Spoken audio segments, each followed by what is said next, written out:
What's up guys, HynesZ here, and in this video we're going to be trying to drift in the Grand Theft Auto LS Tuners update.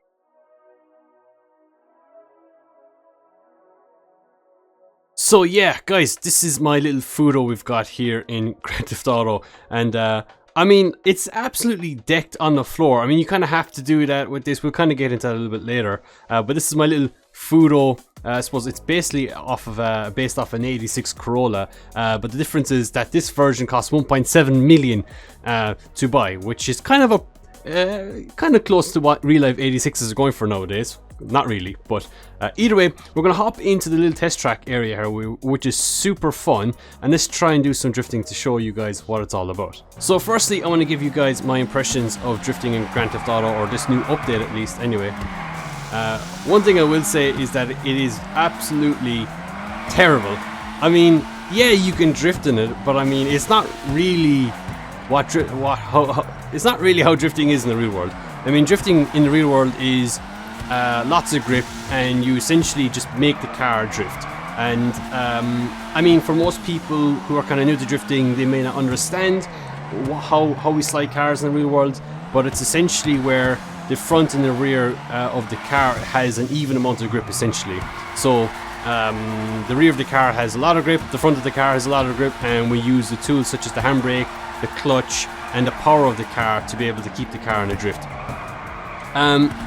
In this, it feels like the front of the car has like racing slicks from a Formula 1 car, and on the rear it feels like it's got, you know, those spare tire donuts that people call them. They're like really narrow tires. That's what it feels like it's got in the rear. It feels super unstable, super nervous, and I suppose the lack of steering angle, if we pull over and we turn the steering all the way to one side, what's that, right, has absolutely no steering angle. Now, I don't know if the lack of steering angle is due to the fact that GTA doesn't really represent steering angle correctly, but if we do assume that the lack of steering angle is correct to how much angle the car really has, that is not a lot. And to be able to drift a car with really low steering angle requires high amounts of skill and really good car control. It requires a really good tire under the car too, because you need to have that stability.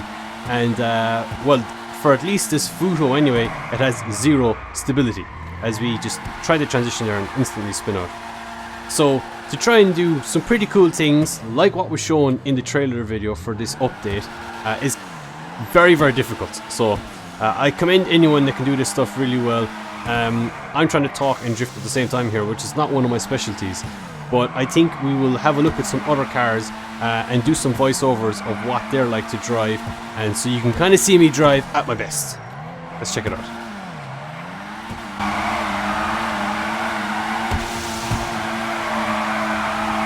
So the first car that we're going to have a quick look at is this Nissan Remus, I believe it's called.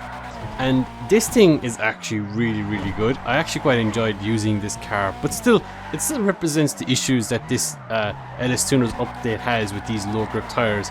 This car is super unstable, too much grip on the front, too little grip on the rear, and just not enough steering angle.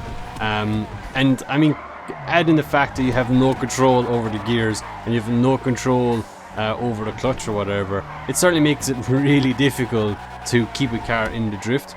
And I don't know, it just seems like this is not really a drift update. It just seems like, well, let's just add low grip tires for people to use. It doesn't really seem to be adding anything kind of drifting related, because if it was drift related, I feel like the tires would be named drift tires if it was really a new mechanic.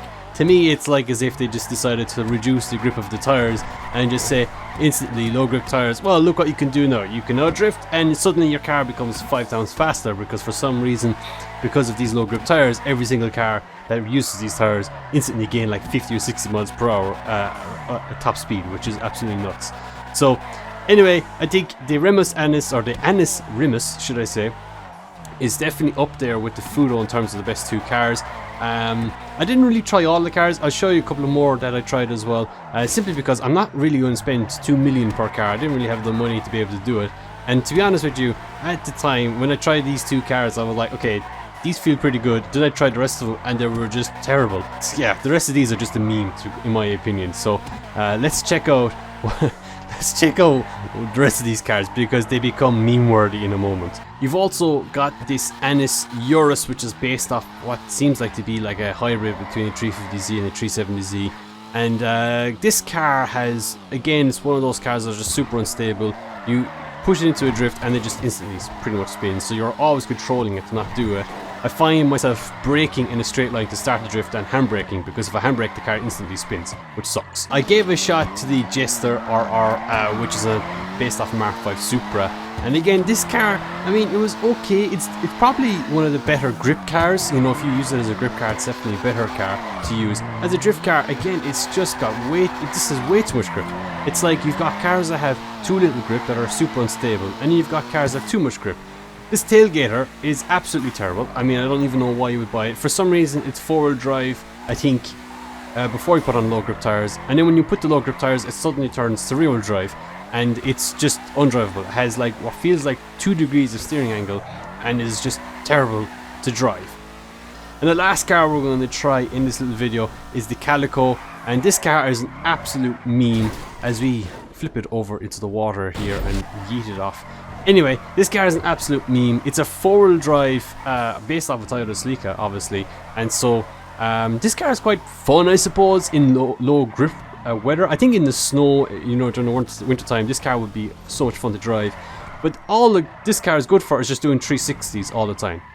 Literally like this, you just reverse, you spin it around, accelerate, spin it back around again, and you literally do this for 10 hours at a time, no problem every single time. That's all this car is good for, really.